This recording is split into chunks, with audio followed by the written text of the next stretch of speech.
भारतीय सेना की ये तैयारी देख लो चीन। ये तैयारी तुम्हारी हर चाल का जवाब होगा।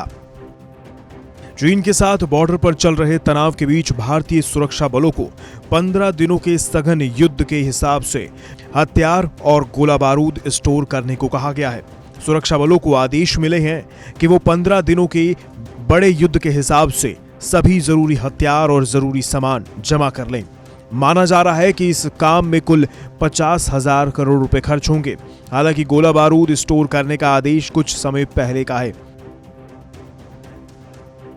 प्राधिकरण अब 15 दिनों के बड़े युद्ध के हिसाब से अपनी तैयारी करने वाला है, जबकि यह समय सीमा 10 दिन की रखी गई थी। भारत, चीन और पाकिस्तान दोनों के साथ हाल के तनाव को ध्यान में रखते हुए यह तैयारी कर रहा है। शीर्ष अधिकारियों ने बताया कि पहले प्राधिकरण ने 40 दिनों के युद्ध के हिसाब से तैयारी रखने को कहा था, लेकिन बाद में उसे घटाकर 10 दिन कर दिया गया। उरी अटैक के बाद यह महसूस किया गया था कि 10 दिन के युद्ध की तैयारी काफी कम है। इसलिए तत्कालीन रक्षा मंत्री मनोहर पारिक ने तीनों सेना का आर्थिक पैकेज 100 करोड़ से बढ़ाकर 500 करोड़ कर दिया था। इसके अलावा तीनों सेना को 300 करोड़ का अतिरिक्त फंड दिया गया था, जिससे कि युद्ध से संबंधित जरूरी हथियार खरीदे जा सकें। उसके बाद से डिफेंस फोर्स ने कई सारे हथियार, गोला बारूद, मिसाइल सिस्टम और अन्य जरूरी उपकरण लिए हैं, जिससे विरोधियों का सामना करने में आसानी होगी। उधर चीनी सेना भी अपने आप को मजबूत करने में जुट गई है। नई जानकारी के मुताबिक चीनी सेना ने भारतीय सेना के खिलाफ अपनी तैयारी बेहतर करने के लिए कई मिलिट्री कैंप बनाए हैं।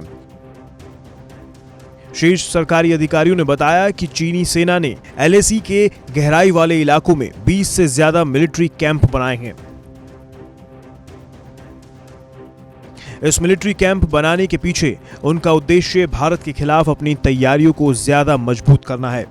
शीर्ष अधिकारियों के मुताबिक ये कैंप भारत के साथ तनातनी के बाद बनाए गए हैं, जिसमें मिलिट्री से संबंधित सभी आवश्यक वस्तुएं रखी गई हैं। पूर्वी लद्दाख में वास्तविक नियंत्रण रेखा के पास भारत और चीन के बीच मई से सैन्य गतिरोध की स्थिति बनी हुई है। दोनों देशों की सेनाओं ने LAC के पास बड़ी संख्या में सैन्य बलों को तैनात किया है।